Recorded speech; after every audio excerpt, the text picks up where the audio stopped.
Müslüman balasının жашоосундагы дуанын орду канчалык?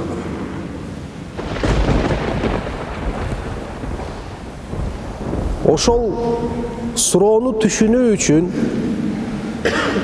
бул суроого жооп берүү үчүн бүгүн иншалла биз силер менен дуа жөнүндө бир ой жүгүртөбүз. Алла Таала насип кылган болсо. Урматтуу мусулман бир тууганым, дуа деген сөз бул кайрылуу дегенди билдирет. Мусулман дуа кылган учурда Аллах субханаху ва таала кайрылат. Пайгамбар саллаллаху алейхи ва саллам бир хадисинде айтат. Караңыздар.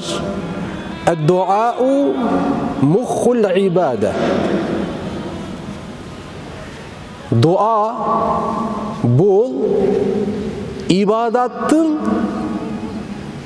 өзөгү, маңызы, түйү, өзү десек болот.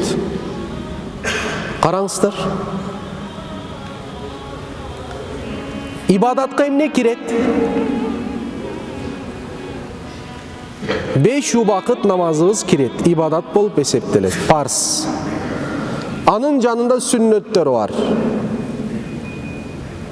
Андан сырткары нафил намаздарыбыз бар. Тахаджуд намаздарыбыз бар. Духа намаздарыбыз бар. Ишрак намазы бар. Шүгүр саждасы бар. Иши кылып, намаздын түрлөрү көп. Анын жанында орозо ибадаты бар. Анын жанында садака ибадаты бар. Зекет ибадаты бар. Иши кылып, кайсы ибадаттарды билсең бил, кайсы ибадаттарды аткарып атсаң аткар, ошолордун бир өзөгү бар дейт да. Ошол ибадаттардын бир маңызы бар. Ал болбосо ибадат болуп эсептелбейт деген сөз да бул жерде. Эмне? Ад-дуау. Ал эмне? Алла Таалага болгон дуабыз дейт. Карасаңыздар. Намаз окуп аткан учурда намаздын ар бир сөзү Аллаху акбардан башталып туруп, ассаламу алейкум ва рахматуллахка чейин окуган оозубуздан чыккан ар бир сөз дуа болуп эсептелет. Туурабы, туура эмеспи? Карасаңыздар. Ад-дуау муххул ибада дейт. Дуа, бата бул ибадаттын өзөгү, ибадаттын маңызы. Эгерде сен намаз окуп аткан учурда ичиңде дуа болбосо, сенде бир бата болбосо, анда сен ибадаттын канчалык деңгээлде Кудайдын астында ибадат болуп эсептелет. Экинчи аят ошого далалат кылат. Кул ма я'бау бикум рабби лаула дуаукум. Айткының эй Мухаммад саллаллаху алейхи ва саллам. Жанындагыларга айт. Момун мусулмандарга айт. Жалпы имандууларга айт. Кул ма я'бау бикум рабби лаула дуаукум. Эгерде силердин дуаңар, батаңар болбосо, анда Аллах силерди эмне деп барктасын дейт. Карасаңыздар. Сени Кудай Тааланын астында сен кылган, сенин эмнең Алла Таалага кылган дуаң болуп атат. Дуа демек адам баласын ошончолук даражасын өйдө көтөрөт экен, туугандар.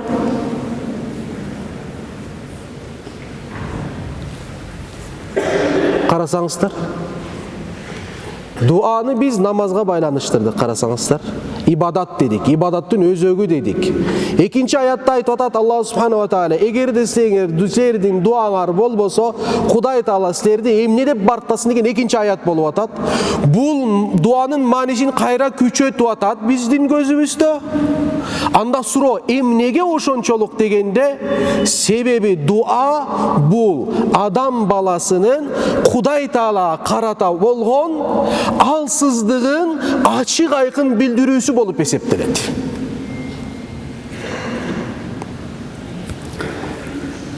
Бир гана текебир инсан, менмен синген инсан, өзүнө ишенген инсан, Түшүнүктүүбү? Алсыздыгын кабыл кылбаган инсан Кудай Таалага дуа кылбайт, кайрылбайт.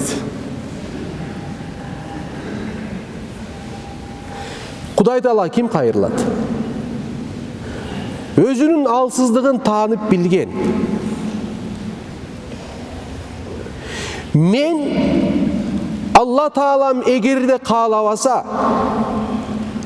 мен керек болсо могу жерге келип туруп 2 рекет намазымды, жума намазымды окуй албайм. Эгерде бул 2 рекет жума намазынын парзына бул жерге келген болсун, демек Кудай Таала мага бул тофикти берип атат. Ошол ийгиликти мага берип атат. Кудай Таалам болбосо менин бутум бияка басып келмеген меселе деп адам баласы өзүнүн эмнесин, алсыздыгын сезген болсо, ошондо сезген учурда Кудай Таалага кайрылат. Я Рабби дейт. Алаканын жаят, Алла Таалага дуа кылат. Мына ошол инсанды Кудай Таала сүйөт. Ошол инсанды Кудай Таала сүйөт. Кудай Тааланын астында алымдарыбыздын сөзү бар. Кудай Тааланын астында адам баласы өзүнүн ээсинин, кожоюнун астындагы күчүк сыяктуу болуш керек дейт да. Бир тиштем этти алуу үчүн куйругу менен кантип ойнойт? Кантип секирет алдыңда? Ошондой болуш керексиң дейт Кудайдын астында дейт.